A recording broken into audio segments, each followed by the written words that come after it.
de l'Institut Maïmonide. C'est la deuxième du mois de mars. C'est à nouveau un jeune de brillance universitaire que nous accueillons, en la personne de Jacques-David Edguy. Si vous étiez là il y a une semaine, vous avez pu entendre Jérémy Gage, vous connaissez, je pense, qui nous a proposé une belle communication sur l'histoire des Juifs de France suite à l'apparition de plusieurs de ses ouvrages, là en l'occurrence l'histoire des Juifs sur la longue durée. Il nous a proposé une communication savante, passionnante, sur cette présence bimillénaire des Juifs, effectivement, dans l'Hexagone. Alors, sous le contrôle de Mickey Hockey, adjoint au maire de la ville de Montpellier, il m'est agréable d'excuser le maire et président de la métropole, Michael Delafosse, Carole Delga, présidente de la région Occitanie-Pyrénées-Méditerranée. C'est donc une nouvelle manifestation proposée par un jeune universitaire. On a voulu cette année avec Charles Edguy, avec l'ensemble des conseils d'administration, donner la parole, donner le micro à de jeunes chercheurs, à des universitaires qui font un travail au quotidien remarquable et qui, effectivement, renouvellent les connaissances du monde académique. Alors, Edguy, c'est un patronyme qui résonne ici. On a eu le plaisir d'écouter Janine en 2016 pour une belle conférence sur Spinoza. Ce soir, effectivement, dans le lignage Edguy, l'on convoque à l'esprit Jacques David, qui est un brillant universitaire, puisqu'il est professeur de littérature française à l'Université Paris-Cité, responsable du groupe international de recherche balsacienne et l'auteur de Le héros balsacien. Il a dirigé plusieurs ouvrages consacrés à Balzac ou au genre romanesque du 19e au 21e siècle, et ses recherches et travaux portent également sur des romanciers tels que Flaubert, Stendhal, Hugo, Émile Zola ou Franz Kafka, donc, et sur les rapports entre littérature et pensée contemporaine. Franz Kafka, Marc Bloch, Michel de Nostredame, Flavius Joseph, d'illustres représentants du mosaïsme que nous avons souhaité, cette saison 2025-2026, mettre en exergue, représentants du monde juif, de cette brillante et foisonnante civilisation juive, même si le lien à la loi mosaïque varie effectivement de l'un à l'autre, Nostradamus en tout premier lieu, puisqu'il est ascendance hébraïque, au ligne iudéi, de double ascendance judaïque père et mère, ainsi que de nous l'a montré en janvier dernier Daniel, suite à ses découvertes récentes dans les fonds archivistiques. Alors l'on s'est souvent interrogé sur les rapports de Kafka aux collectivités juives de son temps, au sionisme ou au judaïsme. Pourtant, le monde juif en tant que tel semble absent de ses fictions, romans et nouvelles, si énigmatiques et fascinantes, et les interprètes sensibles à cette question ont surtout voulu les lire comme des allégories de la condition juive. Est-il cependant possible de retrouver dans la manière même de raconter de Kafka, dans ses histoires, leur ton et leur construction, quelque chose qui relèverait d'une certaine tradition juive, interroge notre orateur? Eh bien, c'est ce qu'il va tenter de démontrer, c'est ce que l'on va tenter de démontrer avec Jacques David, pour une conférence en partenariat avec l'association Séphari, conférence qui s'annonce savante, tout autant que passionnante.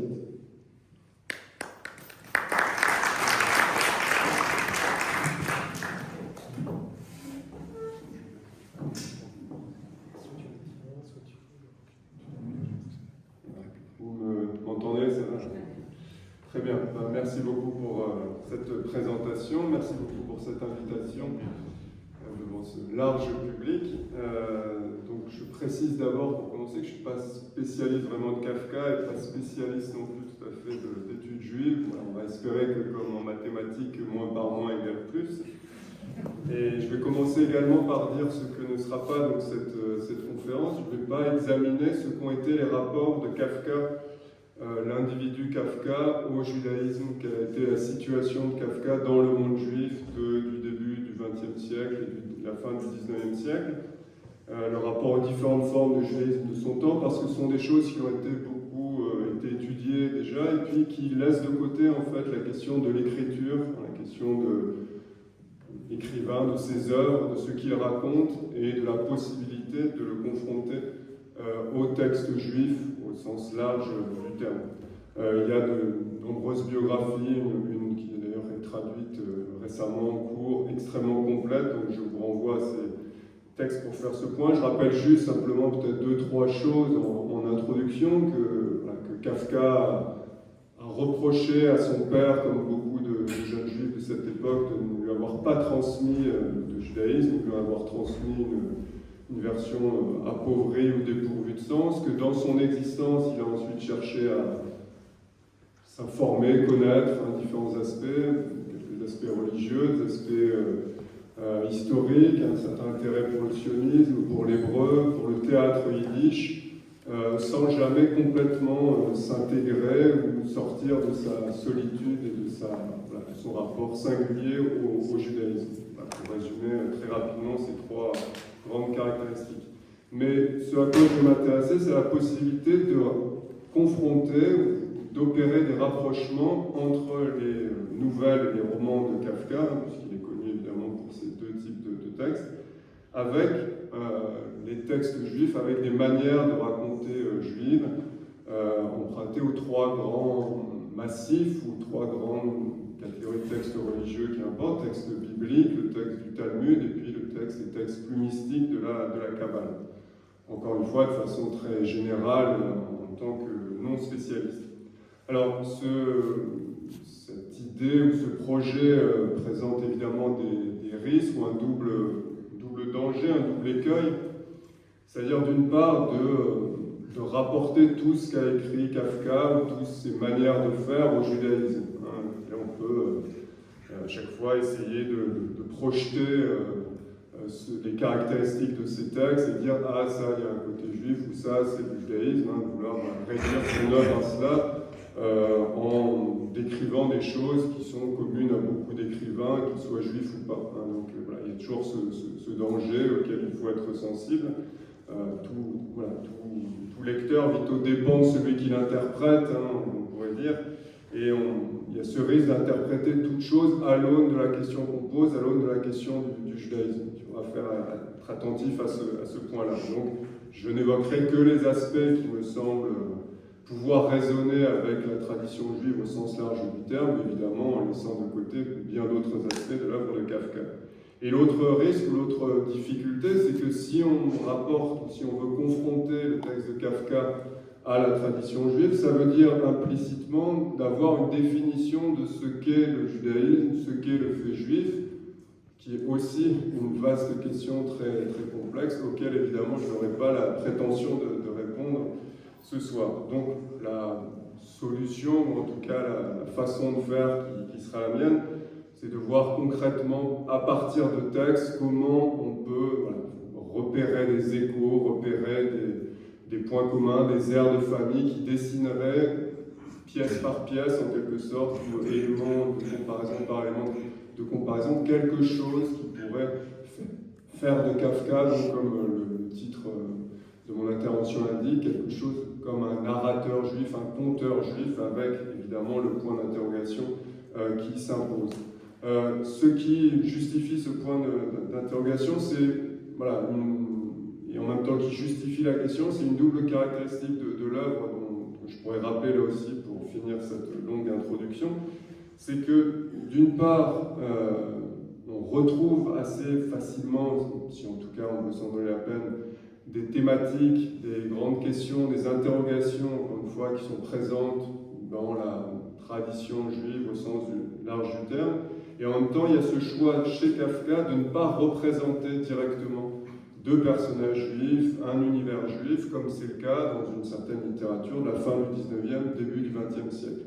Donc on est du coup amené forcément à être dans l'interprétation, dans une lecture un peu allégorique, avec encore une fois tout l'intérêt que ça représente et puis toutes les limites les problèmes que ça pose, de vouloir plaquer peut-être des choses qui n'y sont pas.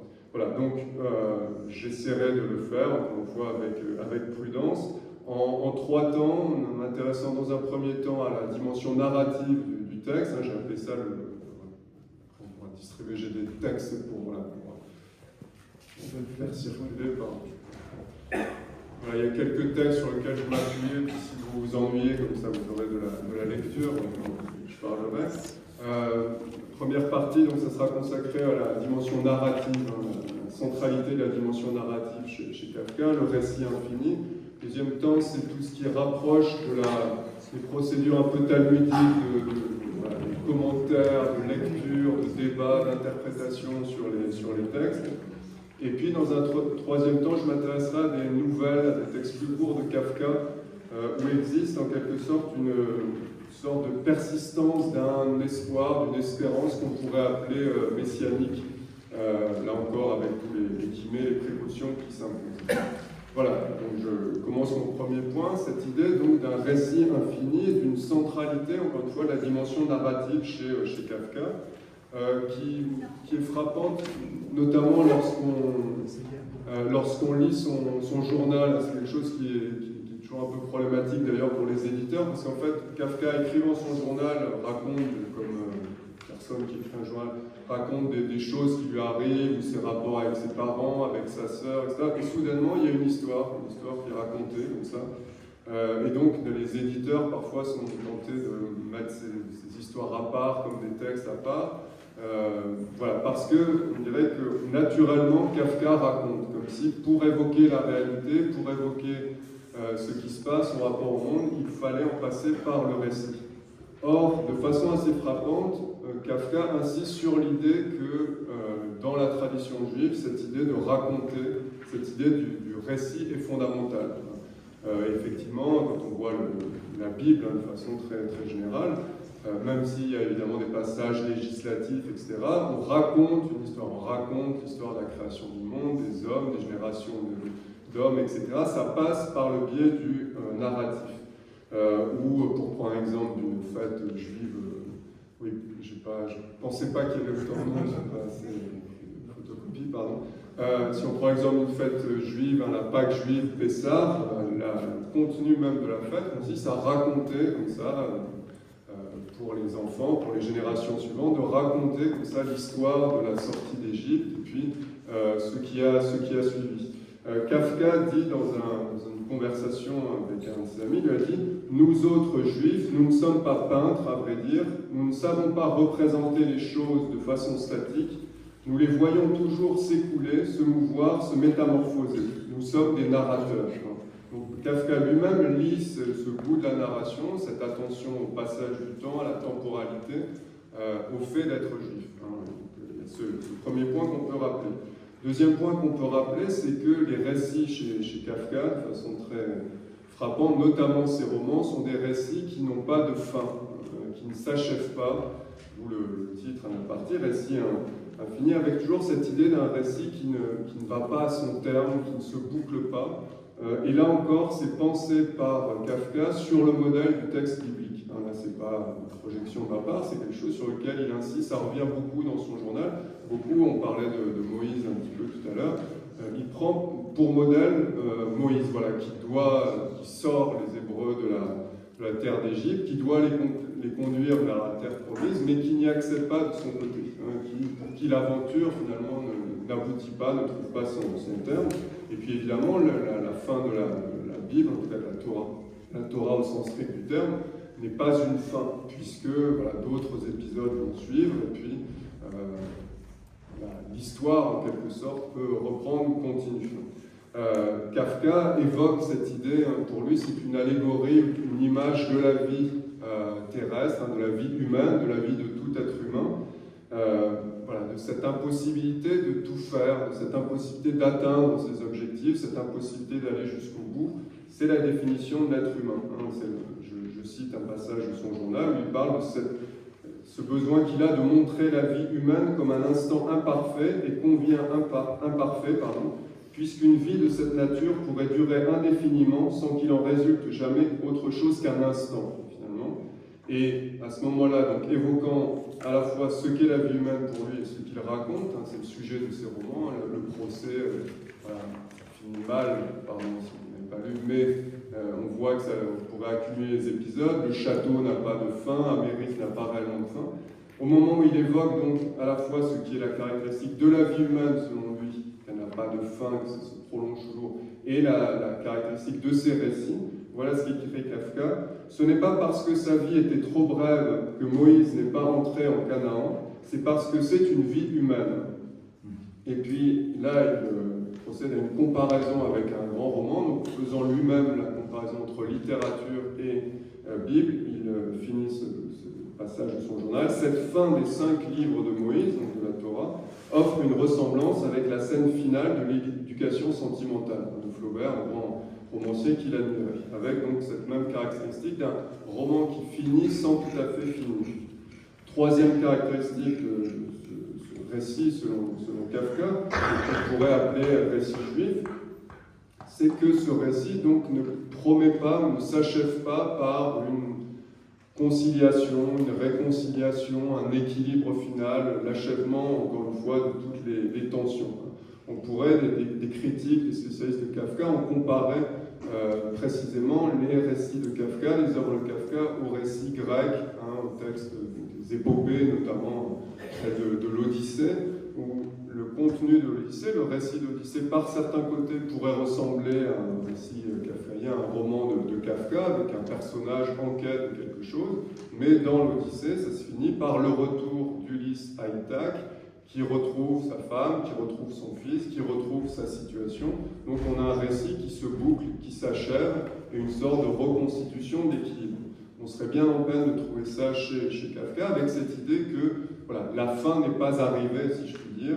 Le monde n'est pas tout à fait encore habitable, on n'est pas encore dans un état qui permette de s'en satisfaire.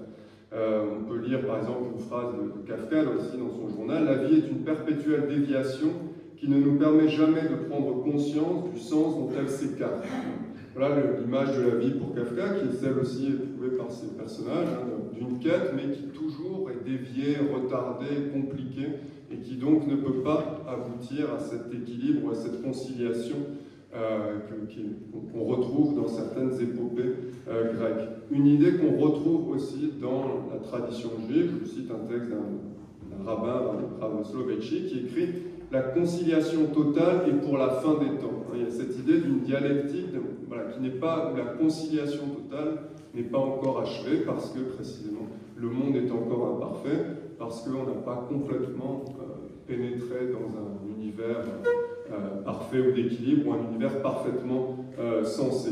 Un philosophe qui s'appelle Jean-François Lyotard a précisément insisté sur cette différence entre le livre biblique, il parle du livre de l'Exode, et puis des histoires grecques de l'Iliade, et quand il fait de l'Odyssée surtout, pardon, et quand il fait cette comparaison, c'est le nom de Kafka aussi qui vient sous sa plume.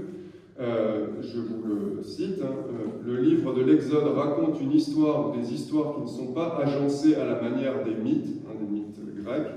Dans ceux-ci, la fin répond au commencement, lui fait rime, de sorte que les événements sont résorbés dans le vouloir dire d'un destin qui vaut moralité. Les personnages ont un destin qui s'accomplit et qui permet de délivrer une leçon morale.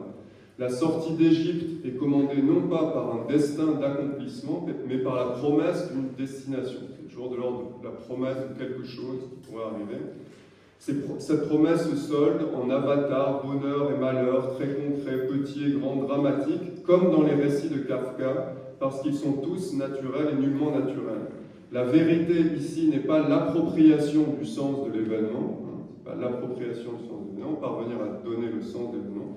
Elle est de le lire, de l'écouter, un effort pour le comprendre qui aussitôt disperse ou épanouit ce sens. Donc la vérité est dans la recherche de ce sens, dans cette quête et dans ces tensions en fait, entre la quête de cette vérité et puis l'existence, la concrétude de cette existence et l'état encore imparfait de ce monde. Donc il n'y a pas une temporalité qui s'accomplit, mais une temporalisation, c'est-à-dire toujours une façon de distendre le processus, de compliquer finalement le rapport au monde.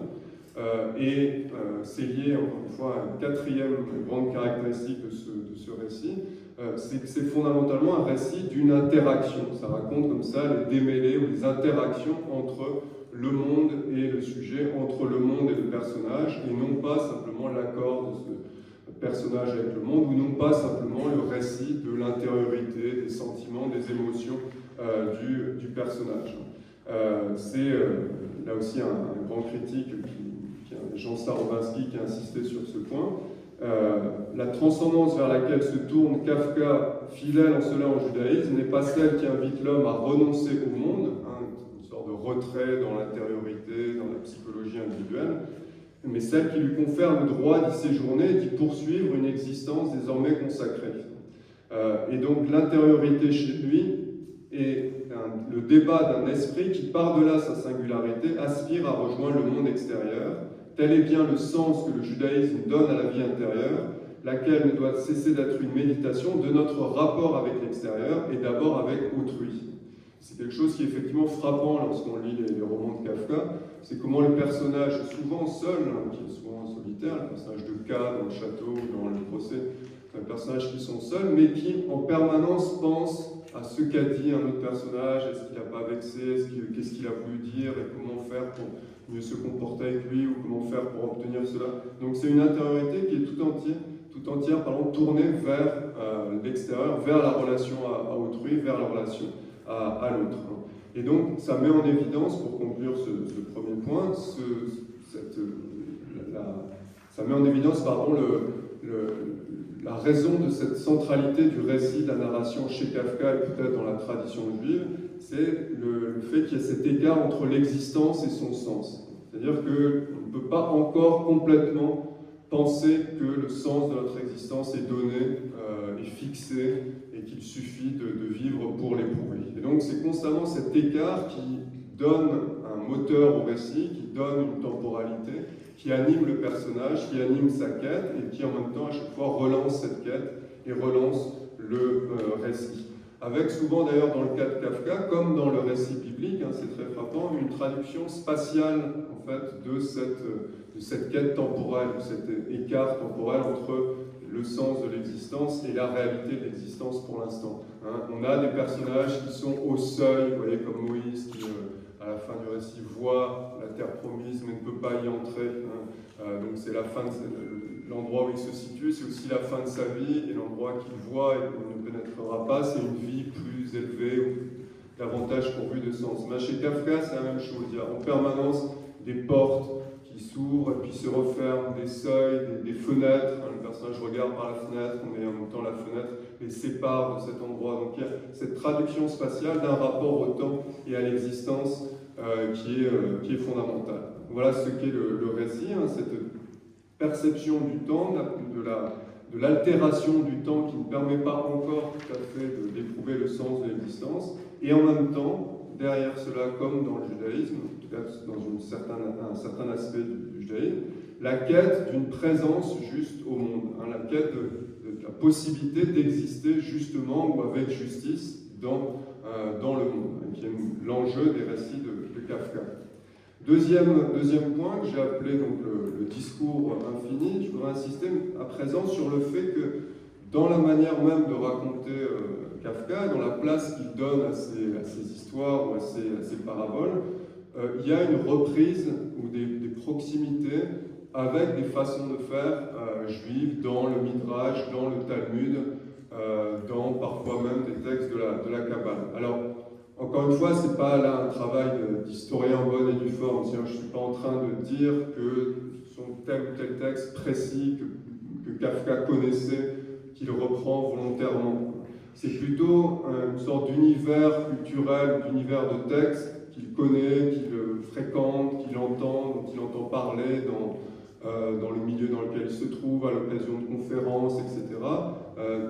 Qui façonne son esprit ou dont il retrouve un petit peu les principes dans sa façon de raconter.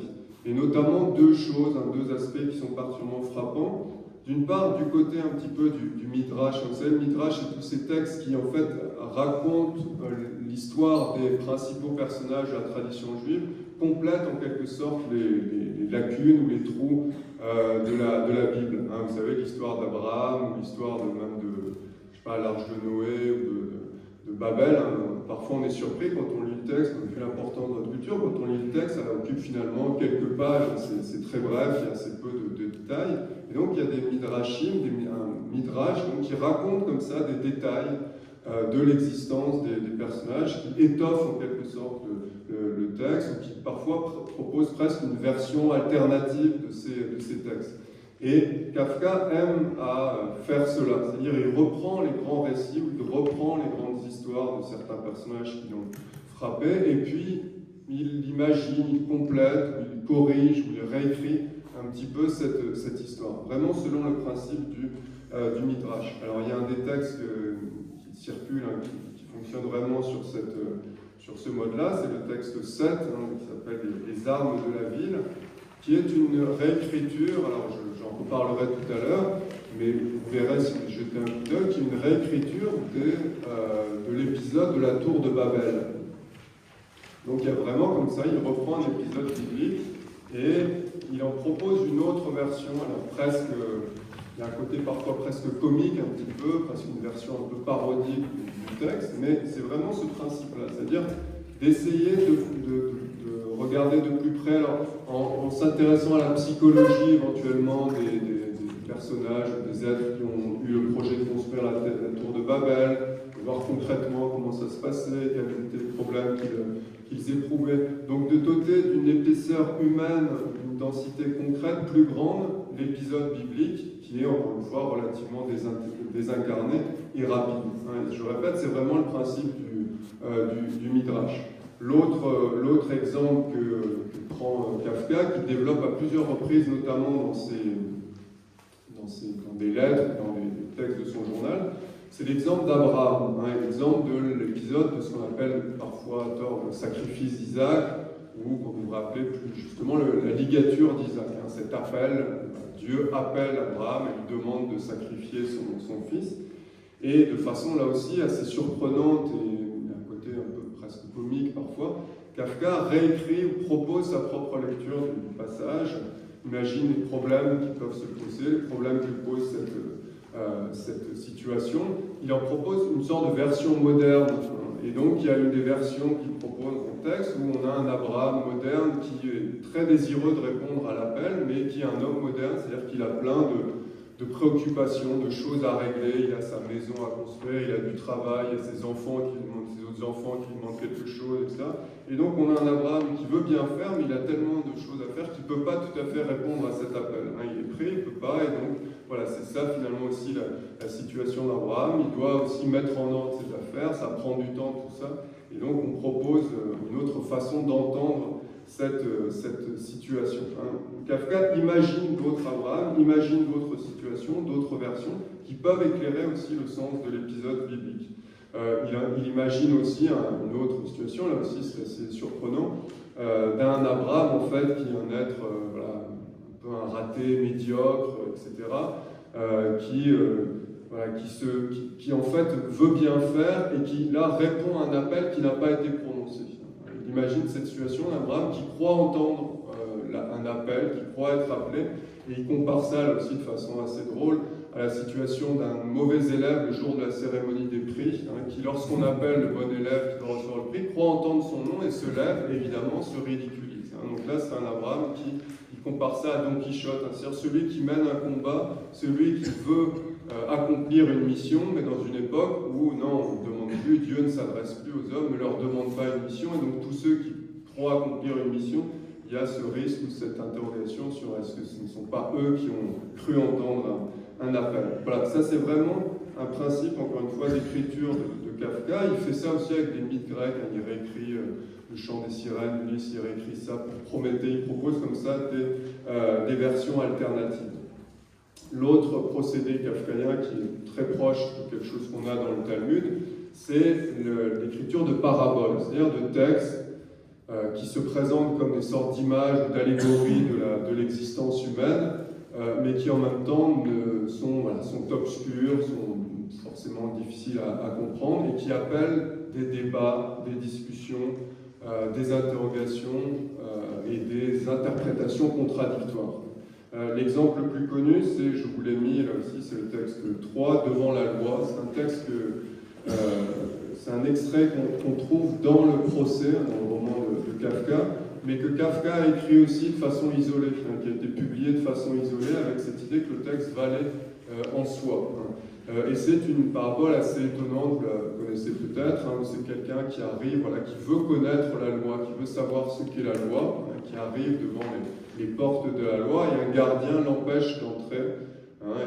Il lui dit que de toute façon, même après lui, il y a d'autres portes avec d'autres gardiens, et que personne, il ne pourra pas entrer.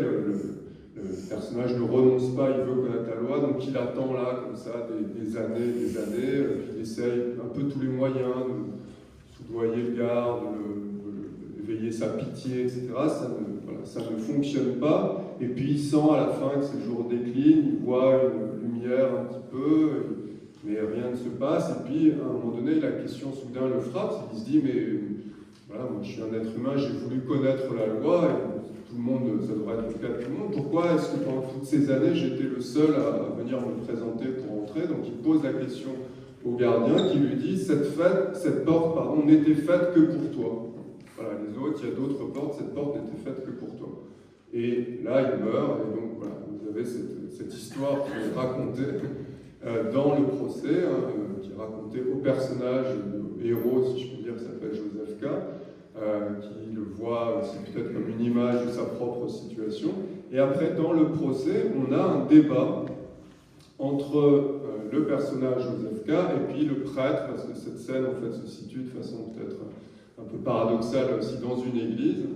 Donc il y a un prêtre qui est en liaison avec la loi ou la justice, c'est dit explicitement dans le texte, qui propose sa lecture et puis qui rapporte, qui dit à plusieurs reprises, selon les sages, où il y a une tradition d'interprétation qui dit cela, vraiment selon le modèle talmudique, c'est-à-dire où aucune affirmation n'est donnée en tant que telle, on rapporte les propos d'un rabbin, d'un sage, voilà, et on confronte ces interprétations, ces lectures, on débat, et quand on lit le texte talmudique, voilà, on va essayer d'expliciter les positions des uns et des autres, de comprendre pourquoi ils font ces choses et quel est le problème derrière.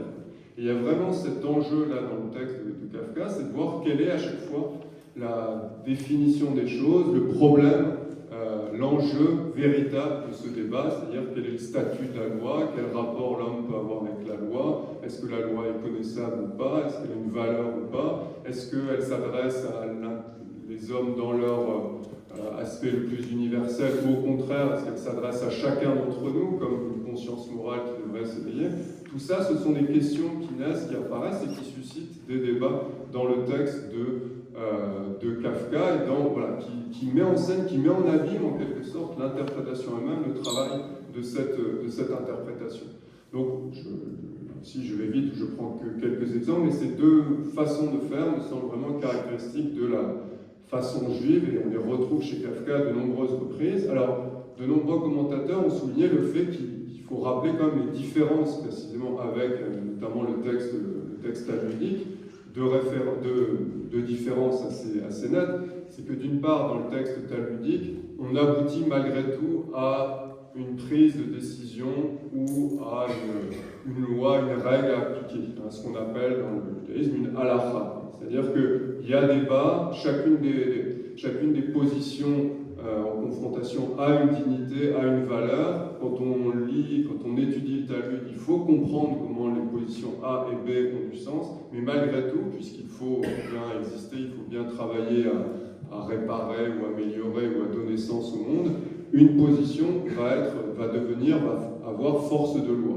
Chez Kafka, on serait bien en peine de trouver cette dimension. Il ne s'agit pas d'aboutir à une règle, à une loi, à un principe.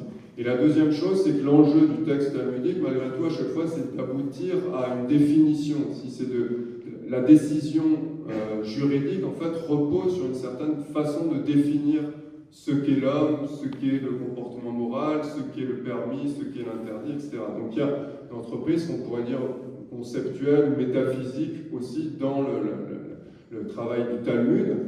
Chez Kafka, même chose, il y a une forme d'obscurité, d'opacité malgré tout, dont l'histoire de Devant la loi est une allégorie, c'est-à-dire comment définir la loi, la question, la réponse n'est pas donnée. Donc il y a une sorte de double impossibilité chez Kafka, c'est-à-dire qu'on ne peut pas, et c'est le cas, c'est la situation même de ce personnage dans le procès, c'est la situation aussi de Joseph K dans le procès, c'est la situation de K dans le château. C'est-à-dire qu'on ne peut pas être dans la loi, mais on ne peut pas être non plus sans rapport avec la loi, sans exister. Voilà, donc un double nid, si vous voulez. Alors que lorsqu'on regarde par exemple le Talmud ou les Pirkei Avot, qui est un texte du Talmud, l'homme est plutôt défini souvent comme et avec deux choses, deux caractéristiques.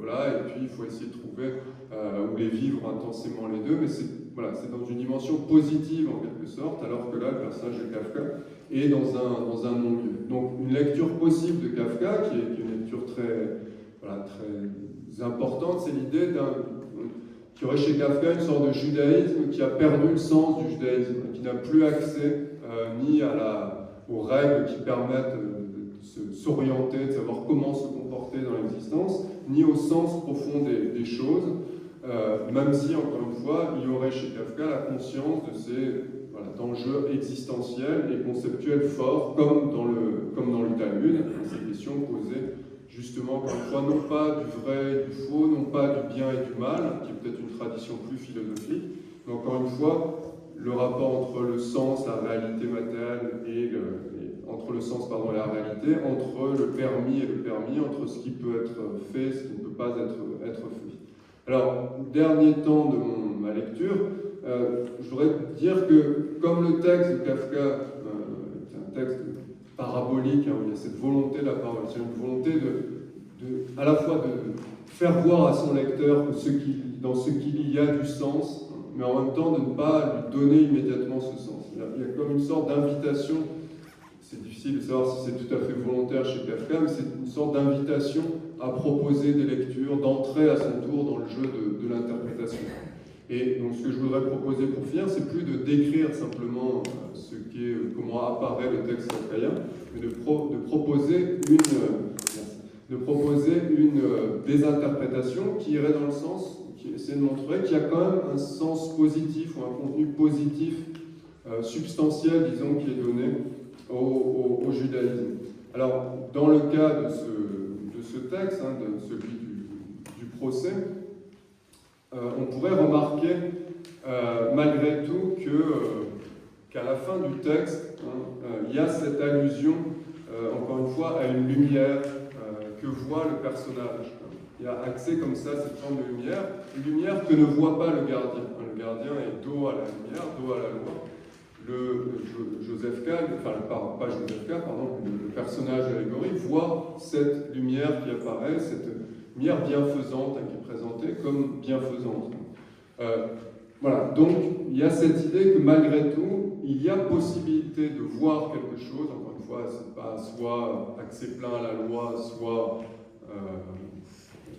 désespoir, angoisse, culpabilité de l'homme séparé de la loi. Il y a possibilité de se faire une idée de cette lumière, de voir quelque chose qui donne un sens, même si, encore une fois, on ne peut pas complètement en prendre possession. Et encore une fois, du coup, le personnage qui voit quand même, qui a comme ça cet élan, c'est le personnage qui enquête, et non pas le gardien, qui finalement, lorsqu'on regarde le texte de près, contrairement à ce qu'on pourrait penser, est présenté assez négativement. Il ne s'intéresse pas à la loi, il ne s'intéresse pas, il n'établit pas de véritable relation avec Joseph K. Il se contente, encore une fois, d'accomplir des ordres, il se contente donc d'être au service de quelque chose sans être animé par ce sens. On pourrait aller un peu plus loin, et là je risque vraiment une lecture qui peut être contestable, mais une fois que le texte est suffisamment vague, on pourrait avancer cette lecture, c'est que si on dit, ou si le gardien dit, Joseph à la fin, que cette porte était faite pour lui, eh bien, peut-être qu'il n'a pas fait assez pour entrer. Peut-être qu'il aurait dû combattre, se battre, essayer d'ouvrir la porte malgré le gardien. Peut-être que, et c'est aussi un peu ce qu'on voit dans le procès même, peut-être qu'on ne doit pas considérer cette loi, cette organisation, ou ces gardiens, ou ces policiers, etc., comme porteurs d'une vérité à respecter ou quelque chose. Peut-être que le fait que la porte était faite pour lui veut dire qu'il devait, que la loi suppose un effort, qu'elle suppose un engagement personnel, qu'elle suppose un engagement subjectif, qu'elle suppose un combat, une lutte, etc. Une lutte d'ailleurs qui peut être extérieure ou intérieure, laisser pénétrer la loi en lui, on dit certains commentateurs. Mais donc, voilà, il y aurait cette dimension-là aussi. Ce que dirait aussi, malgré lui, le gardien à la fin, c'est que peut-être que celui qui veut entrer dans la loi n'est pas allé assez loin, et qu'il aurait dû davantage combattre. Alors, il y a un autre texte de Kafka, une petite nouvelle que je vous propose de lire aussi en ce sens-là. Texte très, très intriguant, hein, je vais vous lire, c'est le texte 4, je vous le dis parce qu'il est très bref, et puis peut-être qu'après, dans le temps de la discussion, on pourrait aussi vous proposer des lectures. Donc c'est un texte qui s'appelle Un commentaire, enfin, dans le manuscrit de Kafka, il y a 2 titres, hein, Un commentaire ou Abandonne. Et donc, on a ce texte. C'était de très bonne heure le matin, les rues étaient propres et vides, je m'en allais à la gare. En comparant une pendule avec ma montre, je vis qu'il était déjà beaucoup plus tard que je n'avais cru. Il fallait me dépêcher. L'effroi que me causa cette découverte me fit hésiter sur mon chemin. Je n'y reconnaissais pas encore bien dans cette ville. Il y avait heureusement un agent de police à proximité. Je courus vers lui et lui demandai hors d'haleine mon chemin. Il se mit à me sourire et me dit « C'est de moi que tu veux apprendre ton chemin ?»« Oui, lui dis-je, puisque je ne peux pas le trouver tout seul. »« Abandonne, abandonne, dit-il en se détournant de moi d'un geste large, comme font les gens qui ont envie de rire en toute liberté. » Voilà, ce texte s'arrête là, et puis après, débrouillez-vous, vous avez je ramasse à la fin. Alors, je ne vais pas bien sûr prétendre vous éclairer ce texte, mais simplement, en rapport avec ce que j'ai dit précédemment, on voit en tout cas qu'il y a 2 lectures possibles. Une première lecture qui insisterait, encore une fois, sur l'idée d'un individu désorienté, perdu, isolé, seul, en quête du sens, en quête, voilà, qui s'adresse à l'autorité compétente. Alors, vous voyez, on peut, si on se livre à une lecture allégorique, le policier, ce serait l'image, encore une fois, de la loi, peut-être du divin, etc. Et puis, on a cette loi ou ce divin qui se moque des hommes, qui se détourne d'eux. Ça fait penser, on pourrait presque y voir là aussi, hein, c'est pas du tout quelque chose qu'a dit Kafka, mais c'est presque l'image inversée d'un passage là aussi très connu, enfin très connu, je ne vais pas dire très connu, parce que j'allais dire ça si c'est pas... en tout cas d'un passage important du Talmud, épisode d'un livre du Talmud qui s'appelle Baba Metzia. C'est un épisode où il y a un débat justement entre un rabbin et puis des sages, un débat pour savoir quelle est la règle et quelle est la règle, et puis le rabbin est persuadé d'avoir raison, et puis il dit si j'ai raison que ce fleuve s'arrête, et puis le fleuve s'arrête, et puis les autres disent c'est pas un argument ça, si j'ai raison que cette plante arrête de pousser, ça arrête de pousser, c'est pas un argument, si j'ai raison que les murs de la maison d'études se penchent, et puis ils commencent à se pencher, ça, la discussion n'avance pas, donc il finit par dire si j'ai raison qu'il s'adresse à Dieu, dis-leur que j'ai raison. Et puis donc Dieu intervient et puis il dit oui, il est très sage, lui il a raison, etc.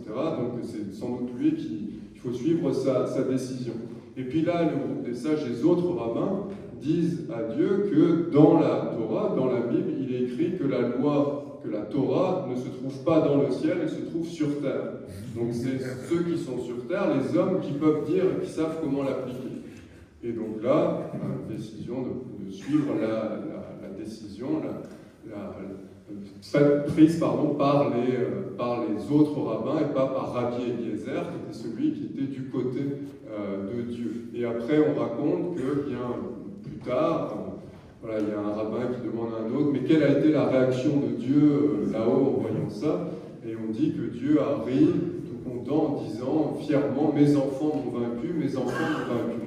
Voilà, donc il y a ce rire divin positif qui est présenté, et on pourrait presque lire dans cette histoire la version négative d'un Dieu ou d'une autorité qui se moque de l'homme et de ses aspirations. Alors l'autre lecture, on pourrait avancer là aussi très rapidement, c'est en insistant malgré tout sur le fait que le policier dit « c'est de moi que tu veux apprendre ton chemin ».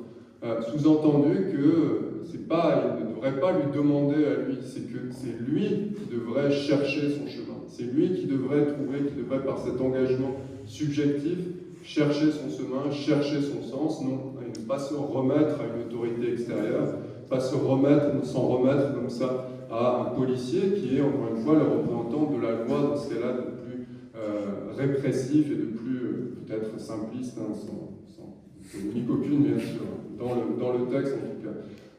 C'est une dimension effectivement qui revient en permanence dans le texte kafkaïen et qui est là aussi une dimension fondamentale dans le judaïsme talmudique, hein, c'est-à-dire après, encore une fois, le temps des prophètes ou le temps où Dieu s'adresse aux hommes, Il y a l'idée dans le judaïsme qu'après le temps des prophètes, Dieu ne s'adresse plus aux hommes.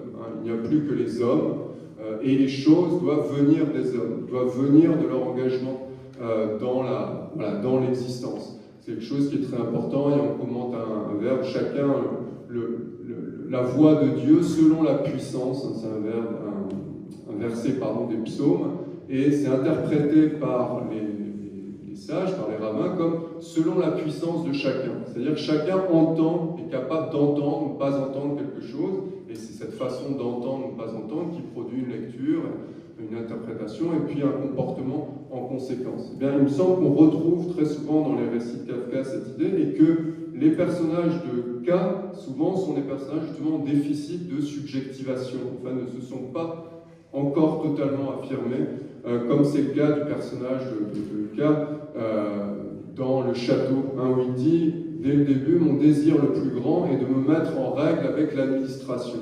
Voilà son désir le plus grand, qui reste malgré tout un désir limité.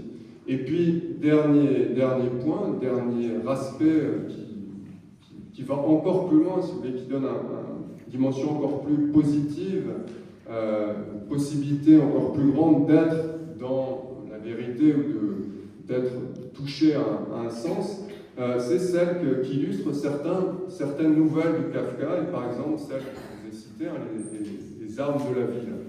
J'ai appelé ça le pont messianique, avec un point d'interrogation, le pont messianique, le saut messianique, parce qu'on a affaire à des nouvelles construites de façon assez frappante, avec un type de construction assez frappant, c'est-à-dire ça ressemble au début au roman de Kafka, avec quelque chose qui s'étire, qui dure, qui part dans plusieurs directions. Je l'ai dit, cette sorte de...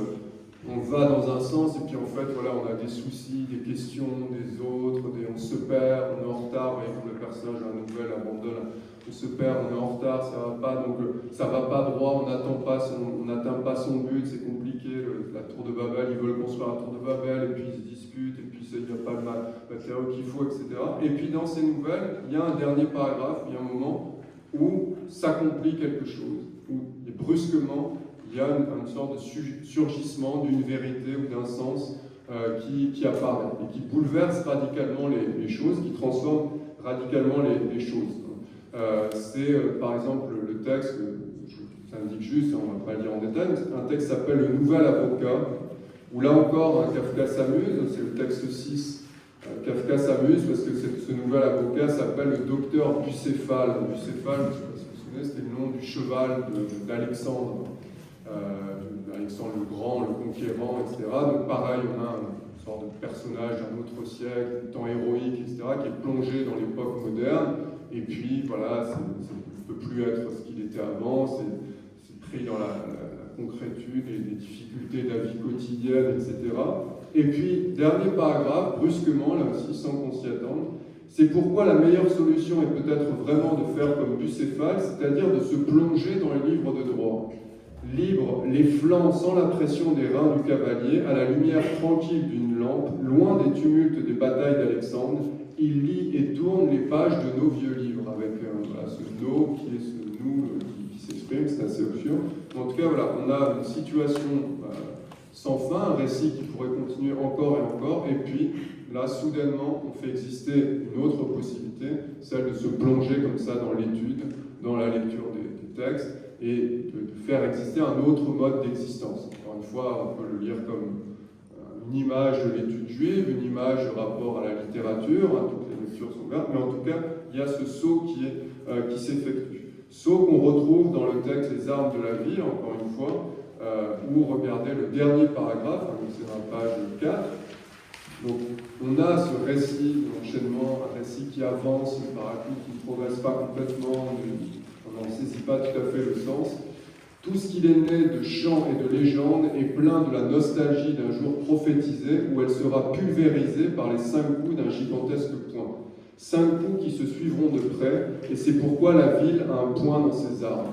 Soudainement surgit donc cette image d'un bouleversement radical, d'un coup qui est porté et qui est un coup libérateur, encore une fois, vraiment selon le principe de l'image qu'on se fait de la rupture messianique et de l'idée d'une autre conception de l'existence, finalement. C'est-à-dire d'une idée d'être par un geste de révolution, par un geste d'affirmation, par un geste prophétique, le terme est dans le texte, toutes les hésitations, toutes les tergiversations, tous les démêlés qu'on peut avoir avec l'existence se trouvent effacés. Comme si surgissait en quelque sorte un noyau, quelque chose qui est au cœur de l'être humain et qui est toujours présent, et que l'existence, la confrontation, les démêlés avec l'existence nous fait oublier. Et là encore, à l'appui de cette lecture, on pourrait citer comme ça des textes de Kafka, donc un texte sur Prométhée où il parle comme ça de l'inexplicable roc, cette image de la pierre, de ce noyau, de quelque chose qui est là, auquel il faut retourner, qui était présent dès le début, auquel il faut retourner. C'est quelque chose de fondamental chez Kafka. Je donne aussi quelques citations pour finir. Il n'y a qu'un but, pas de chemin. Ce que nous appelons chemin est hésitation. Ma vie était, à partir d'un certain point, il n'y a plus de retour. C'est ce point qu'il faut atteindre. Vous voyez comment là on a une conception totalement différente, c'est-à-dire c'est plus l'idée du cheminement vers un sens, c'est l'idée qu'en fait si on se tient d'emblée dans cette affirmation et dans cette volonté de se confronter au sens ou d'être dans cet élan, eh bien il n'y a plus à hésiter. On est déjà, c'est ça le sens du messianisme dans le judaïsme, c'est qu'on est déjà dans une forme de vérité. On n'a plus à penser ça comme un cheminement infini vers quelque chose. La vérité est déjà présente ici, comme si en fait, et c'est la façon dont on pourrait concilier ces deux aspects qui peuvent sembler contradictoires chez Kafka, comme si on devait s'emparer de ce qui n'a pas été jusqu'au bout en fait. C'est-à-dire qu'il y a des significations en friche, des temporalités inassouvies, inachevées. Encore une fois, la vie de Moïse, c'est l'exemple par ça. Et comme si le geste de l'existence, c'était d'aller jusqu'au bout. Et d'être comme ça dans ce geste d'affirmation beaucoup plus net qui permettrait d'être auprès du sens. Je rappelle, pour justifier encore la comparaison, que cette image de la roche, de la pierre, c'est une image qui est présente en permanence dans le texte biblique, dans les grands livres, dans le Talmud également, comme encore une fois, cette image de quelque chose qui n'est pas entamé par les aléas de l'existence, quelque chose comme une sorte de sens en réserve. Alors si on veut le dire en termes moraux, ça pourrait être la conscience morale, ou, voilà, quelque chose qui est là, qui est en nous, et auquel on peut retourner et ainsi donner sens. Et il me semble que certaines nouvelles de Kafka racontent comme ça, vous voyez, avec cette construction très particulière qui consiste à effacer en fait tout ce qui a été raconté. On a une histoire où on raconte quelque chose et puis la fin efface tout et on se retrouve ailleurs, on est projeté ailleurs. Voilà. Et c'est ce sort de ce que Kafka lui appelle ça aussi le oui fondamental. Il faut se frayer un chemin jusqu'à notre propre oui fondamental. Et là encore, on peut citer son journal, on ne peut pas dire que la foi nous manque. À lui seul, le simple fait que nous vivons est doté d'une valeur de foi absolument inépuisable. Cette simple certitude et engagement dans l'existence, elle fait la valeur de la vie, de son sens, et c'est aussi ce que racontent les textes. Je conclus avec deux textes que j'ai mis en vis-à-vis, les textes 9 et 10, c'est encore des textes souvent commentés. Un texte qui est une sorte de légende chassidique, de ce mouvement judaïsme du XVIIIe siècle. On raconte comme ça, c'est une sorte d'image de l'histoire, à la fois du judaïsme et peut-être de l'humanité, génération après génération, où on raconte comme ça que quand le Baal, je vous lis le début, quand le Baal Shem, donc le grand maître de ce courant du judaïsme, avait une tâche difficile devant lui, quand il voulait bénéficier de l'aide et de l'élan que lui donne la croyance en Dieu, il allait à une certaine place dans les bois, allumer un feu et méditer en prière, et ce qu'il avait décidé d'accomplir fut fait. Voilà. Ça, c'est le point de départ. Et puis ensuite, ce que raconte le texte, c'est que génération après génération, les paroles de la prière s'oublient, on ne les connaît plus. Après, on ne sait plus à quel endroit dans la forêt il faut aller pour vraiment donner de l'intensité à cette prière. Après, on n'est plus très sûr que c'est cette forêt-là qui importe, qui est le lieu important. On ne sait même plus ce qu'il faut dire, mais on sait qu'il faut dire quelque chose. C'est ce qui est dit à la fin. Nous ne pourrons plus allumer le feu, on ne sait même plus comment allumer le feu. Nous ne pouvons plus dire les prières, nous ne savons plus la place, mais nous pouvons raconter l'histoire de comment cela s'est fait, et encore une fois, cela suffit. Donc voilà, la situation est pas très joyeuse, il y a une sorte de déperdition génération après génération, mais malgré tout, il y a encore, ça suffit encore à donner du sens. Cette légende, ça a souvent été utilisé par les commentaires de Kafka pour résumer aussi ce qu'est son œuvre. C'est-à-dire, ça exprimerait, ça correspondrait en quelque sorte à ce dernier stade, ce moment où il y a encore, voilà, ça suffit encore à donner un sens, ça suffit encore à rechercher la vérité, même si le comment, la manière de faire, tout cela, c'est perdu. Mais à cette interprétation et à cette lecture, je voudrais mettre en vis-à-vis un texte de Kafka lui-même. C'est le texte 10, où il semble s'adresser à lui, et ça veut aussi peut-être s'adresser à tous les êtres humains. Il n'est pas nécessaire que tu sortes de ta maison. Reste à ta table et écoute. N'écoute même pas. Attends seulement. N'attends même pas. Sois absolument silencieux et seul. Le monde viendra s'offrir à toi pour que tu le démasques. Il ne peut faire autrement, extasié. Il se tordra devant toi. Et vous voyez, dans ce texte, il me semble que c'est un peu l'image inversée de l'histoire racontée. C'est-à-dire qu'on ne dit pas, justement, qu'il ne faut pas sortir, pas au contraire, au fur et à mesure qu'on avance, on perd des choses, comme dans le texte, mais ce n'est pas vu négativement. C'est cette concentration sur soi, cette concentration sur un noyau, une recherche, un élan, une volonté, qui va permettre à la vérité d'advenir. Le monde se tordra devant toi, c'est-à-dire que tu comprendras, tu sauras ce qu'est le monde. Alors, encore une fois, toute l'ambiguïté, je finirai là-dessus, toute l'ambiguïté qu'il ne faut pas forcément dissiper, c'est que ça peut vouloir désigner l'attitude du juif, si on veut absolument avoir une lecture juive. Ça peut désigner l'attitude humaine globalement, et puis ça peut désigner quelque chose propre à Kafka, qui est la position d'écrivain. Parce que celui qui veut dire le monde, qui veut le démasquer, c'est l'écrivain. Et donc dans ce cas-là, ça voudrait dire que la seule façon de donner véritablement un sens à son existence, c'est par l'écriture. Voilà. Mais ça ne permet pas son exercice.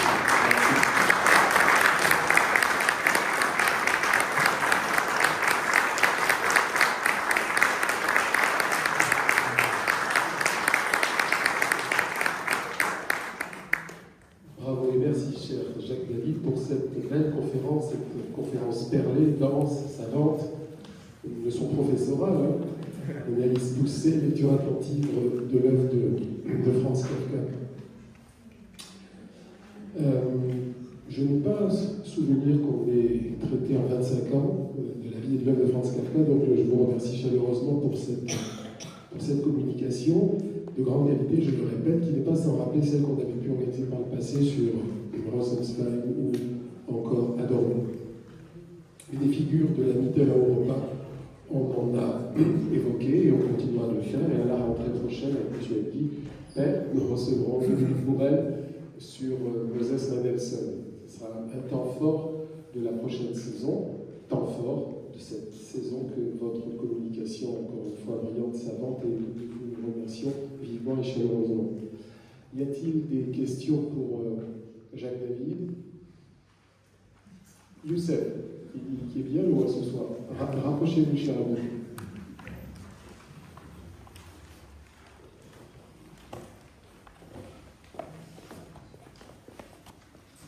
Merci beaucoup, bonsoir. Merci pour votre exposé. Kafka, c'est très compliqué. Vous avez essayé de un petit peu simplifier pour qu'on arrive à comprendre. Je vous remercie pour cela parce que ça nous permet de saisir un peu Kafka. Mais néanmoins, j'ai deux petites questions. Vous avez donc simplifié Kafka, mais pourtant, il y a l'adjectif toujours kafkaïen, ça veut dire quelque chose où on n'arrive pas à s'en sortir, compliqué, fermé, comme souillé. Bon, ça c'est entré dans la littérature. point, voilà, la question pourquoi. Dans ce cas, il y a cet adjectif qui est entré dans la littérature. Deuxième question, je fais beaucoup référence au judaïsme.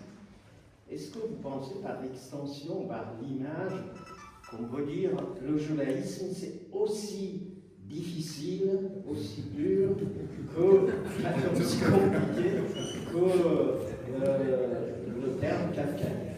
Voilà, merci. On dit merci en Iran, en face. Bon. Alors, pour la première question, oui, en fait, c'est ce que j'ai dit peut-être trop rapidement en introduction, c'est-à-dire que mon choix là, c'était d'essayer de créer, de voir des éventuels échos entre l'œuvre, certains textes de Kafka, plutôt évidemment beaucoup plus modestement, certains textes de Kafka et certaines thématiques, manières de raconter ou représentations du monde de Kafka, mais ça ne résume pas la totalité de son œuvre et ça laisse de côté effectivement un élément fondamental chez Kafka qui a donné l'adjectif kafkaïen. C'est-à-dire cette façon dont le personnage se heurte à l'administration, à l'appareil judiciaire, à tous ces représentants en quelque sorte de la justice sur Terre, qui font que le personnage se perd dans des labyrinthes de couloirs et de démarches à faire, etc., qui ne sait pas s'il est innocent, s'il est coupable, et qu'il est écrasé en quelque sorte par quelque chose qui les domine, comme en un sens, on a parfois doté Kafka de pouvoir de prophétie, comme ça a pu exister dans les sociétés totalitaires, dans les années 30, 40, 50, aussi bien évidemment dans l'Allemagne nazie que dans l'URSS soviétique. Et c'est cet adjectif-là, c'est ce type de situation qu'on désigne par le terme de kafkaïen. Voilà, j'en ai pas parlé, mais effectivement, c'est un élément central de son œuvre. Mon idée, disons, c'était qu'il me semble qu'il faut distinguer, je trouve que parfois dans la lecture, dans les commentaires, il y a un peu confusion entre les deux, ou en tout cas mis sur le même plan.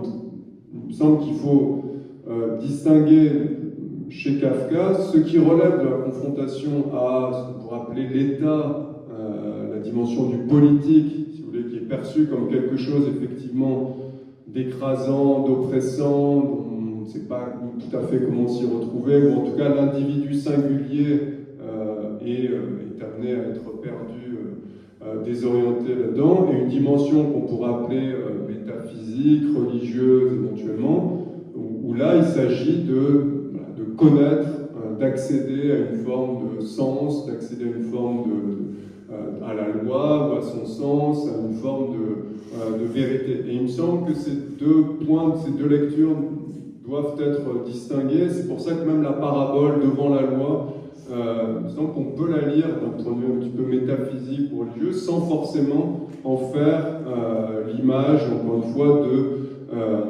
de la situation même du personnage dans le roman.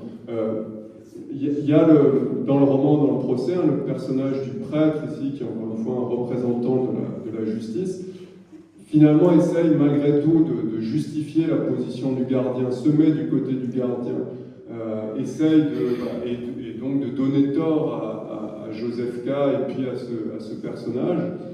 Ce qui est frappant, c'est que Joseph K.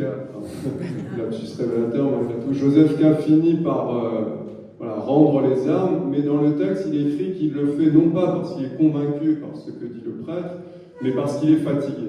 Il y a une longue journée, il est fatigué de nouveau, voilà, et ça s'arrête là. Donc il n'y a pas quelque chose qui dit dans le texte que sa lecture et que la défense comme ça de l'État ou de l'appareil ou de cette société totalitaire et la vérité à laquelle il faut se rendre, c'est présenté encore une fois comme quelque chose d'oppressant et qui écrase et fatigue l'être humain. Donc cette dimension, une fois, elle est très frappante chez Kafka, très présente et frappante chez Kafka, mais il me semble que parallèlement, dans d'autres textes, ou même dans un texte comme le procès, on peut trouver autre chose. Ce qu'on pourrait dire aussi, c'est que une lecture possible, encore une fois, c'est que ça donne, je l'éditeur, un petit peu la version parodique ou négative, hein, presque avec une sorte d'ironie noire, de ce que pourrait être le rapport à la loi, ou ce qu'est le rapport à la loi dans la tradition juive. Parce que c'est très frappant dans les textes de Kafka, comme dans le judaïsme, mais cette fois-ci, encore une fois, de façon renversée, c'est que ce qui touche à la loi, c'est à la fois extrêmement lointain, hein, le château, c'est très loin, l'endroit où est le juge qui s'exprimait, qui l'a condamné, on ne le voit jamais, on ne sait pas qui c'est, etc. Donc c'est quelque chose complètement inconnaissable. Et puis en même temps, Joseph K. ne cesse de se heurter, de rencontrer des gens qui sont liés à la loi, hein, qui travaillent pour le tribunal, qui sont en pièce, qui rencontrent quelqu'un. Tout le monde est plus ou moins lié à ça. Donc un peu, il y a la structure verticale, la structure horizontale. Et ça, on retrouve ça dans le judaïsme, où à la fois, vous voyez, des textes mystiques, Dieu, on ne sait pas ce que c'est inconnaissable, on ne peut pas prononcer son nom. Et puis en même temps, quand vous regardez les textes du Talmud, ben c'est, est-ce qu'il faut manger de la viande comme ceci, la viande comme cela, c'est des questions très très concrètes. Tout dans l'existence est concerné par ça. Mais on en a la version négative, et voilà, quand on se heurte simplement à la dimension, encore une fois, étatique ou sociale, ça donne la situation kafkaïenne. Pour la deuxième question, oui, peut-être, peut-être c'est pour ça, enfin, c'est ce qui justifierait aussi de confronter ou de rapprocher Kafka du judaïsme, de voir la part juive chez lui, ça renvoie à cette complexité, ou en tout cas plutôt à la diversité d'angles selon laquelle elle peut être, le judaïsme peut être abordé et défini, hein. C'est bien comme une culture, une histoire, une religion, des textes, etc. Donc un peuple et une religion, enfin bon, je ne vais pas entrer dans toutes ces questions qui sont effectivement très, très complexes, mais en un sens, l'œuvre de Kafka, oui, l'expression, le reflet, le symptôme de cette complexité, même si, je répète, je pense qu'on peut trouver dans son œuvre une façon de la vivre, ou d'essayer de la vivre, ou de la penser comme quelque chose qui a du sens, et un sens qui peut être simple. Notre intervention, question, Michel. Oui, je n'ai pas besoin de micro forcément. En tant qu'avocat. Merci beaucoup, Monsieur Guy, pour votre conférence. D'abord, j'ai une première observation qui n'engage que moi. Je dirais que l'élève a dépassé le maître. Oh. Ça, c'est la première chose que je dirais. J'en suis fier. Voilà. Ensuite, c'est deux petites questions, mais excusez mon inculture, si ce n'est la lecture de Kafka au plan scolaire ou au lycée. Cette lumière dont vous parlez dans le procès, est-ce que ce ne serait pas l'évocation de Dieu, puisque elle est bienveillante, vous expliquez que cette lumière, à la fin du livre, est bienveillante. Est-ce que ce ne serait pas l'évocation de Dieu? Et dernière question, le Talmud n'est pas absurde dans le sens où il explique, vous l'avez rappelé d'ailleurs, hein, il explique les lois.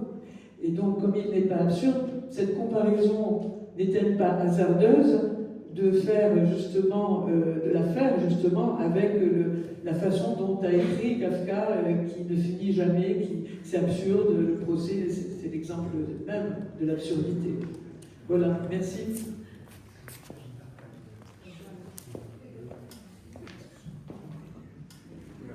Alors, merci pour votre remarque, et vos questions. Pour la première question, alors, voilà, par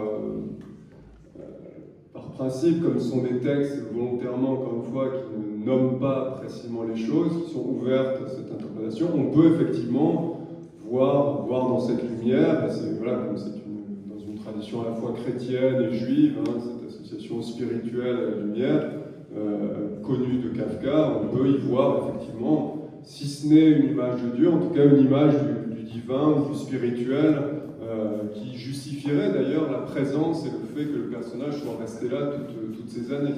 Donc on peut tout à fait faire, j'allais un petit peu dans ce sens. Pour votre deuxième question, alors j'ai jamais employé le mot d'absurde, justement, je ne pense pas que ça soit du tout absurde, et même chez Kafka soit absurde, cette idée que Kafka n'emploie pas non plus ce terme. Il emploie le terme d'imparfait, par exemple, quand il parle de la vie de Moïse. Ce n'est pas l'idée que la vie de Moïse a été absurde parce qu'il a voulu faire des choses. c'est juste pour lui, c'est l'idée voilà, que le monde n'est pas encore dans son état de plénitude, où il n'est pas infusé, imprégné de sens, hein, comme toute existence humaine. Donc c'est pas en termes d'absurde, voilà, c'est plutôt en termes d'imperfection. Bon, il y a une idée fondamentale dans le judaïsme qui est celle du tikkun, hein, de la réparation. C'est précisément, ça repose sur l'idée que le monde, voilà, n'est pas encore achevé, n'est pas encore parfait. Donc on pourrait plutôt trouver une ressemblance de ce point de vue-là. En revanche, tout ce qui, je reviens à ce que je disais sur tout ce qui touche au kafkaïen, ce qu'on entend habituellement au kafkaïen, il me semble que ça renvoie plutôt à une dimension de l'existence qui n'est pas en rapport avec le judaïsme, avec la religion, avec le spirituel, avec ce qui peut donner sens.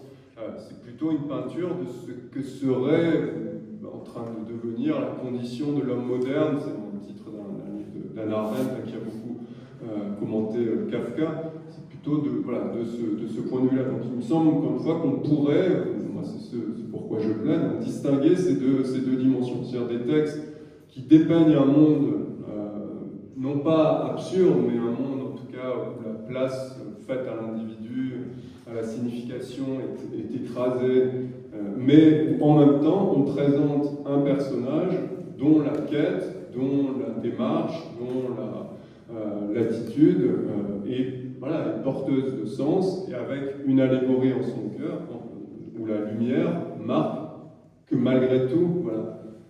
Et pourtant, c'est une expression qu'aimait beaucoup Kafka, il dit et pourtant, il décrit quelque chose, et puis et pourtant, c'est-à-dire comme s'il y a toujours cette idée que demeure un espoir possible ou un sens possible. Et on pourrait retrouver l'équivalent dans le château. Moi, c'est plutôt comme ça que je verrais les choses, et donc la comparaison, me semble-t-il, peut être faite parce qu'il y a cette volonté de trouver malgré tout du sens. Voilà. Après, effectivement, je dis, évidemment, la comparaison ne vaut que d'un certain point de vue, parce que dans le Talmud, en tout cas quand on est complètement dans le Talmud, effectivement, on est dans le sens, dans le débat sur la nature du sens.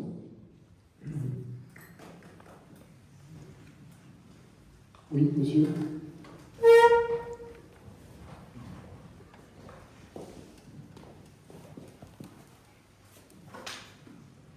Moi aussi, je vous remercie. Et je vous soumets à votre sous forme de questions, mais d'affirmation en même temps.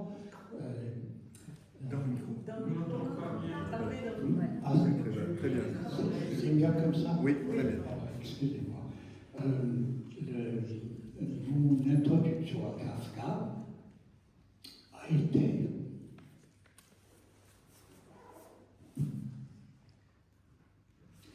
la lecture du procès. Comme pour beaucoup de gens dans ma génération, qui ne suis ni juif ni chrétien dans le fond, mais qui est baigné dans des discours. Et je suis très heureux de vous entendre parler justement de la parabole de la loi. Et je ne prends pas je ne prends pas de contre-pied d'aucune façon. Je voudrais simplement dire que, ayant maintenant lu beaucoup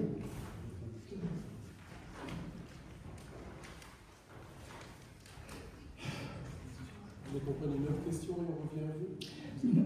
je le terminerai. Ayant maintenant lu beaucoup de Kafka, il me semble qu'il y a une figure répétée, qui est sans doute en relation avec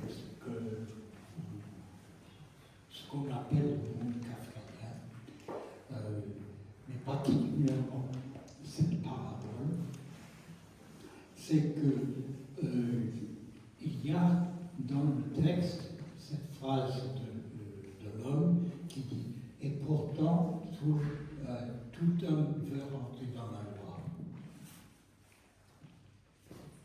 C'est là-dessus que je me suis braqué, parce qu'il ne me semble pas que tout homme veuille rentrer dans la loi. D'ailleurs, je me suis demandé au début, comme je continue de me demander, ce que c'est que être dans la loi. Je pense que ce n'est pas comprendre un code éthique ou avoir un rapport à la théologie, finalement. Mais être dans la loi, c'est quelque chose que Kafka a dû expérimenter, qui le fondait à dire que tout homme veut cela, et que la loi pour Kafka, qu'il représente comme un donjon lointain, très attrayant, que ayant eu lui-même cette expérience, il a été marqué par une nostalgie infinie. Et que beaucoup de textes de Kafka peuvent se lire comme étant cette aspiration qui rencontre en même temps un obstacle dans celui qui aspire même, et que le texte que vous avez mis en fin, qui est une sorte d'invitation à la méditation, à la contemplation, le dit assez bien, c'est il faut que le monde en nous se taise pour que nous accédions à la loi.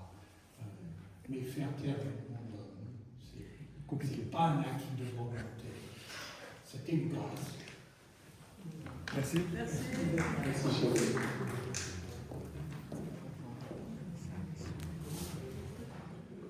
Merci, oui, on peut dire les choses comme ça, effectivement, en termes de grâce ou d'ouverture. Il y a une phrase très connue de Kafka aussi, c'est dans le combat entre toi et le monde, seconde le monde.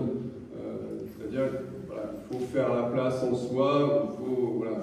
Donc, pour que vienne, on va appeler ça la grâce, la lumière de quelque chose, la compréhension de quelque chose, ou, voilà, comme vous le dites, qu'est-ce que ça veut dire être dans la loi, c'est aussi quelque chose de compliqué ou qui peut prendre différentes formes. Mais effectivement, je retiens cette idée vraiment intéressante, c'est que entrer dans la loi, c'est aussi en quelque sorte laisser la loi entrer en soi. C'est-à-dire qu'il faut aussi cette ouverture, une autre forme de cet engagement, ce que j'ai appelé subjectivation, le fait de devenir vraiment un sujet, ça suppose aussi d'être à l'écoute, d'être en accueil, d'avoir cette attitude méditative que décrit le dernier texte dans l'exemplier que j'ai distribué. Est-ce que je peux rajouter quelque chose très brièvement?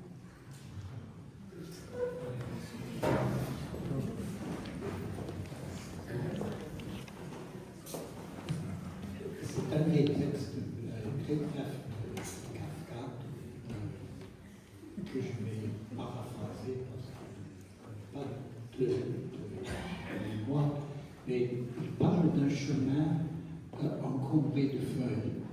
Et il dit aussitôt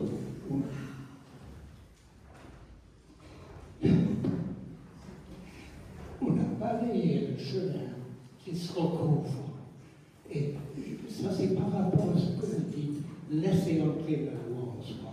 Je crois que Kafka pense que cette connaissance de la loi est en chacun, mais la connaissance est obstruée, rendue justement inaccessible par le monde.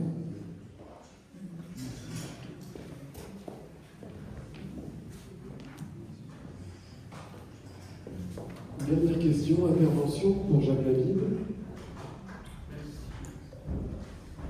Carole? C'est pas zone géographique natale.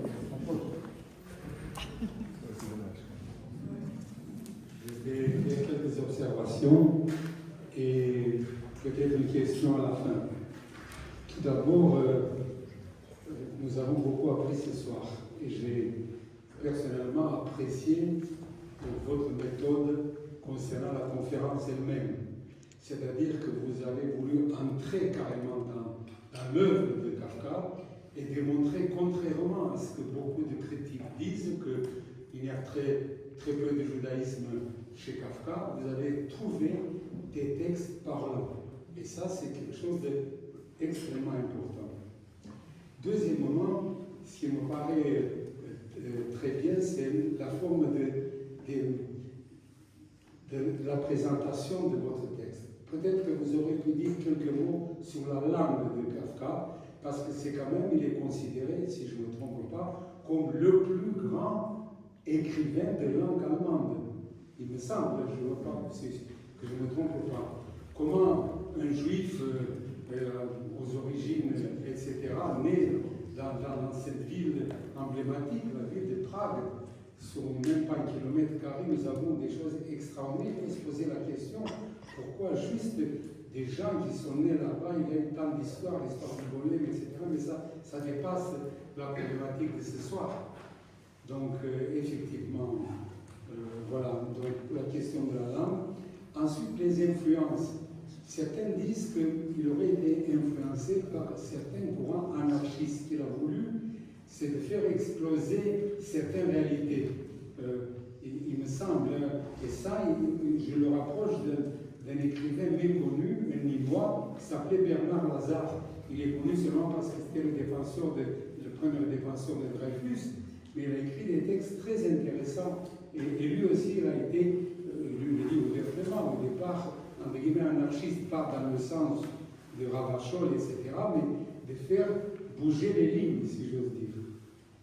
Et dernière chose, est-ce que vous voyez, comment dirais-je, un lien entre la problématique des relations avec son père, si j'ose dire, et ce qu'il a voulu, et ce qu'il a pu mettre dans son œuvre? Voilà. Et j'ai encore une fois toutes mes appréciations et mes félicitations pour cette conférence très très belle, et nous avons beaucoup appris. Un grand bravo.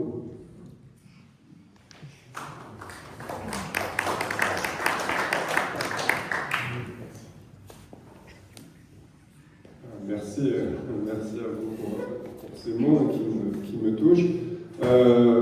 Alors oui, effectivement, il y a des choses que j'ai laissées de côté, cette dimension de la langue, de l'écriture, de ce style si particulier, cet allemand si particulier. Bon, c'est aussi lié à mon ignorance, à ma méconnaissance de l'allemand, mais en tout cas de ce que je peux en lire par le biais de la traduction et puis des commentateurs.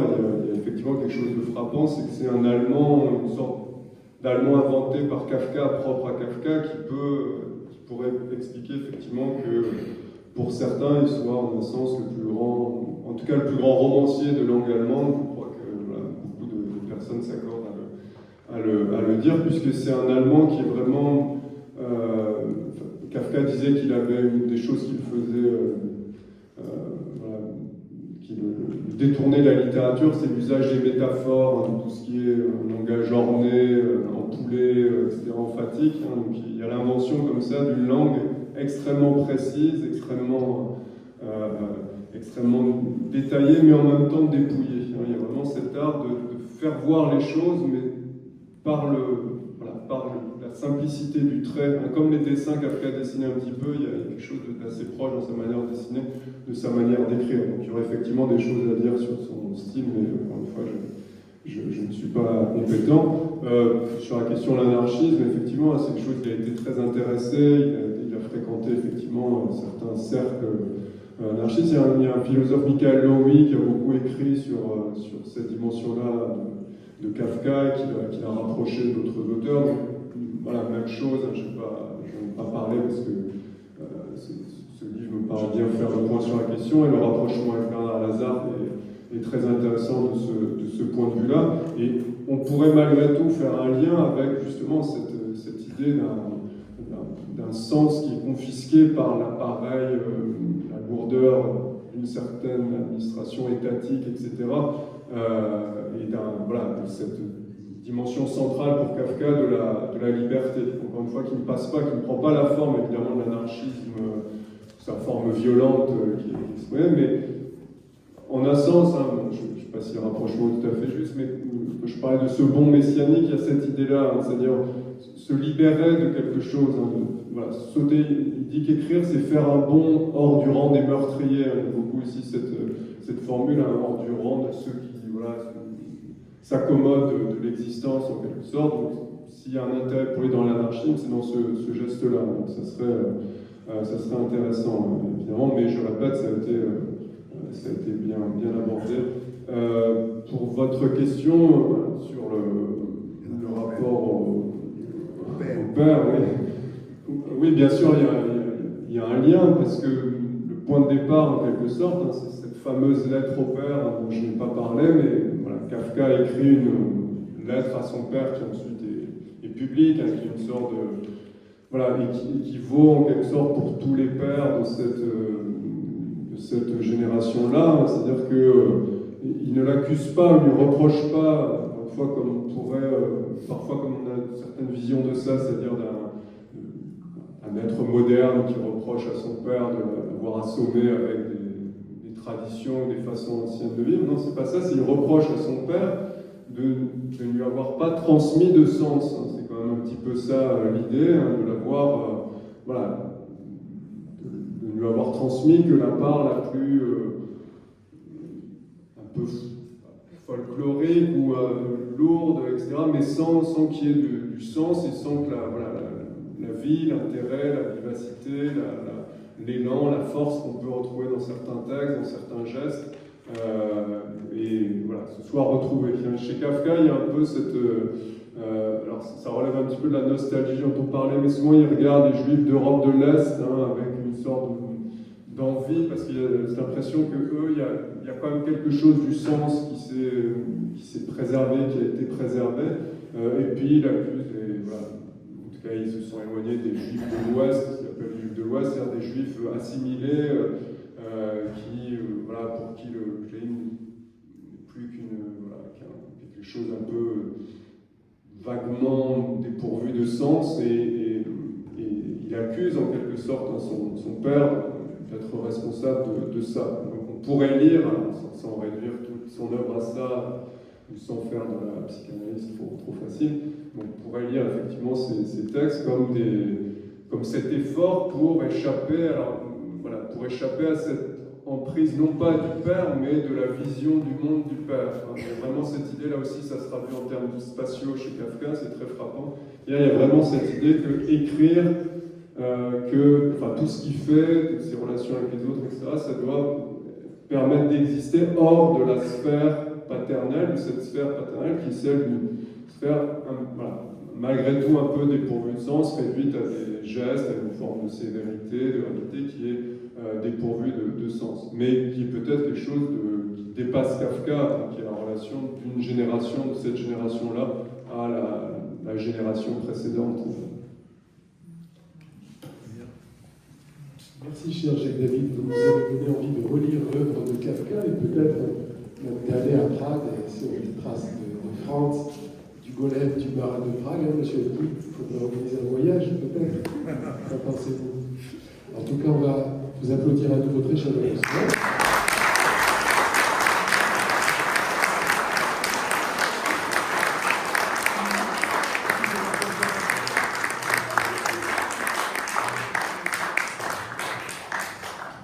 De la programmation maïmonidienne, nous allons faire un petit break.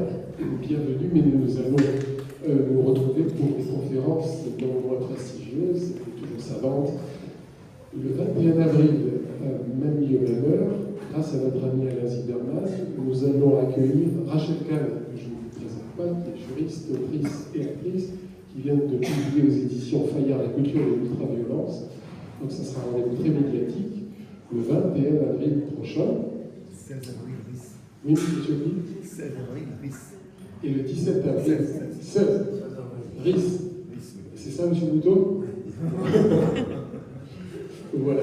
Donc, un autre rendez-vous de prestige, un autre rendez-vous important avec nos partenaires et avec l'Institut Maïmonide. Pour ce qui est de la programmation donc, classique, puisque Rachel Kahn s'est rajoutée, le 12 mai, je vous présenterai une communication sur la Shoah à Montpellier, la politique antisémite de l'État la France et de Vichy, l'aspect déportation, et puis aussi cas de figure paradigmatique dans notre ville de Montpellier que nous aimons, à savoir effectivement Henri Chilly, Marc Bloch, mais également, vous voyez, j'ai déjà oublié, Georges Charpak, l'homme de science, et Camille Ernst, secrétaire général de la préfecture de l'Hérault, qui a tant fait pour les représentants de la loi mosaïque à Montpellier avec ses collègues Frédérici et Benedetti. Puis le 26 mai, nous accueillerons une universitaire qui fait autorité dans le domaine des recherches sur la Seconde Guerre mondiale et la Shoah, Annette Becker, pour parler de Marc Bloch, justement cette figure emblématique montpelliéraine. Les gens ne connaissent pas assez le lien ténu entre Marc Bloch et la ville de la montagne, mais ce sera l'occasion, à travers sa communication et puis sa prochaine pandémisation, de pencher sur la vie et l'œuvre de ce médiéviste brillant, probe à l'analyse rigoureuse, qui définissait ainsi l'antisémitisme et qui n'a pas pris une seule ride encore aujourd'hui, poison contagieux, subtil et polyfiltrant. Et le mois de juin s'annonce aussi fort intéressant avec le professeur Moïsi sur le Mahomet des historiens, Myriam Lasnebel, la présidente de l'Institut sur Flavius Joseph, et puis 2 conférences que nous allons effectivement replacer dans le calendrier maïmonidien, à savoir Raphaël Etoven et Patrick Lupin. Merci encore à